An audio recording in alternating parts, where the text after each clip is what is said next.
two giveaways really were the difference there in that first half, because I thought we were doing some really good things. But then we got that takeaway, had a takeaway negated by. But I do view him as somebody who could position himself to be that QB2. And if he's not in that position. Dillon Gabriel was not better than Shedeur Sanders in minicamp when the rookies was there. He was not better at minicamp or training camp. But he's playing well. We know that the reason that would be the case is because they don't want people clamoring for Shedeur Sanders prematurely. Man, let me tell you something. I don't think I've ever seen a situation unravel this badly for Kevin Stefanski and Dillon Gabriel. You can feel it now, plain as day. Daft Stefanski has finally reached the point where he can't keep defending his quarterback anymore.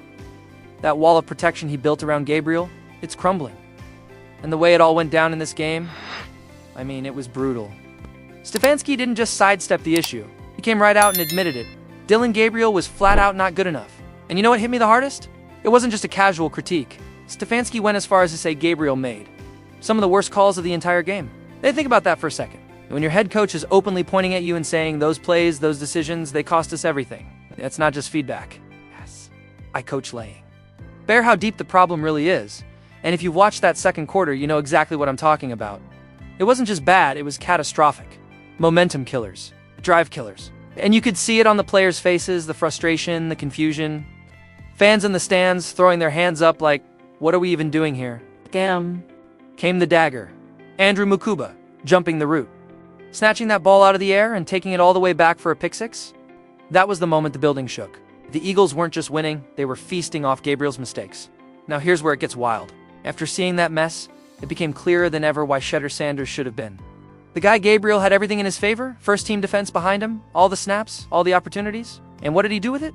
Nothing? No touchdowns? No statement throws? Just empty drives that sucked the air out of the stadium. And instead of humbling himself after such a performance, what does he do?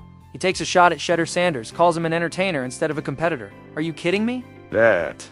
Right there told me everything I needed to know about where Gabriel's head is. Because when you play that badly and then puff out your chest, that's not confidence. That's arrogance. And G. Bush said it perfectly. Reckless, unnecessary, and flat out disrespectful. What makes it even crazier is the way Gabriel has been hyped up. People compared him to a machine, like he had Skynet's processing speed, like he was some kind of Terminator who could slice through defenses with cold precision. But instead of showing us the machine, he showed us something else: immaturity. Instead of shredding defenses, he's starting Twitter wars with Shedeur Sanders' fan base. And trust me, you don't want that smoke. Because if there's one thing we've all learned over the past year, it's that Shedeur supporters ride hard. And Gabriel basically poked a hornet's nest after fumbling his own audition. But here's where the whole thing takes a darker twist. Because when you peel back the layers, you realize this wasn't just about Dillon Gabriel flopping. No, this goes back to Stefanski himself. From day one of camp, it's like Stefanski made up his mind. He buried Shedeur Sanders. Refused to give him first-team reps. Even when Shedeur lit it up in that first preseason game, even when fans were buzzing about the potential, Stefanski slammed the door shut. He flat out said Sanders isn't going to see the field right now, and I'll be honest, it felt like an excuse. It felt like he was scared of what might happen if Shedeur actually got a shot. Because let's not forget the way Stefanski phrased it, talking about developing everyone. It didn't sound like support, it sounded like dismissal. Then we started hearing those rumors, reports that Shedeur was hurt, that he had an oblique injury, and right when that narrative popped up, Stephen A. Smith stepped in and said what we were all thinking: this doesn't smell right. Stephen flat out accused Stefanski of making the whole thing up, calling it a smokescreen to keep Shedeur off the field without igniting a riot from the fan base. And honestly, it made too much sense, because think about the timing. Shines in his first game, the pressure builds, the next roster decisions are looming, and suddenly, boom, injury report. No more Sanders. No more momentum. Just like that, the spark is gone. And Gabriel's pushed as the golden boy again. But here's the thing Stefanski didn't account for. Gabriel wasn't ready. And when he flopped, when he threw not one but two critical turnovers that ripped the flow out of the game, it left Stefanski with no cover. No excuses left. Had to face reality. And that's the turning point right here. Stefanski finally had to admit what fans have been screaming for weeks: holding Shedeur Sanders back was a mistake. Keeping him buried didn't just slow down his development, it robbed this team of the fire and energy that Shedeur clearly brings when he's on the field. Now, we're standing at a crossroads, because this whole saga has left us with one undeniable truth: Shedeur Sanders deserves his shot. He's already shown composure, accuracy, and poise that Gabriel hasn't matched. He's earned the right to lead this team, and every game they delay that decision, The Browns risk losing more than just momentum. They risk losing the trust of their own fan base. So the big question now is simple. Does Stefanski finally hand the keys to Shedeur Sanders? Or does he double down, keep playing politics, and risk blowing this whole thing up from the inside? I know where I stand. Shedeur has earned it. He's ready. And delaying it any longer only hurts the team. But I want to hear from you. Do you think Stefanski's finally owning up to his mistake? Or is he just trying to save face now that Gabriel's struggles are out in the open? Drop your thoughts in the comments because trust me, this is only the beginning of what could be one of the most dramatic quarterback battles we've seen in Cleveland in years. So here's where it starts. Jimmy Haslam, the owner of the Cleveland Browns, he didn't want Shedeur Sanders. And he made that crystal clear. Publicly, privately, however you want to put it, he was out on the idea. Said it was too much drama. Too much baggage, and he wasn't going to be the guy to bring primetime son into his organization, but here's the twist. The pick wasn't his to make. It was Andrew Berry's call. The GM had the trigger, and when that 5th round rolled, around pick 144, Andrew Berry went rogue. He took Shedeur Sanders.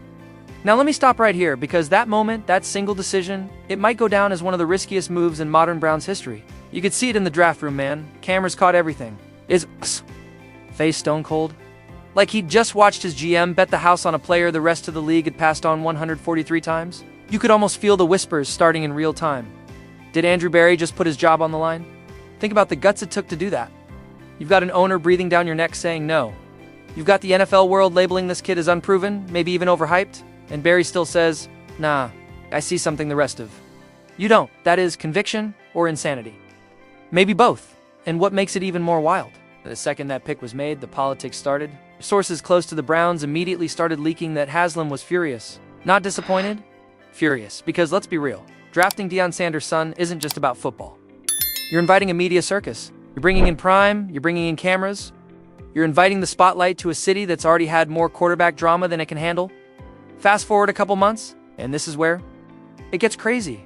Training camp. Every single throw Shedeur makes is under a microscope. Every rep is dissected. And while their intended franchise guy, Dillon Gabriel, is out there tossing interceptions and looking shaky, Shedeur's the one quietly making plays with the third stringers. No picks. Crisp pocket presence. Throws so sharp they're making coaches stop mid-sentence just to watch, and then fate steps in, Gabriel gets hurt. They call it hamstring tightness. But here's the reality. Suddenly the quarterback Jimmy Haslam didn't even want is about to trot out as the starter in the first preseason game. Do you understand how insane that is?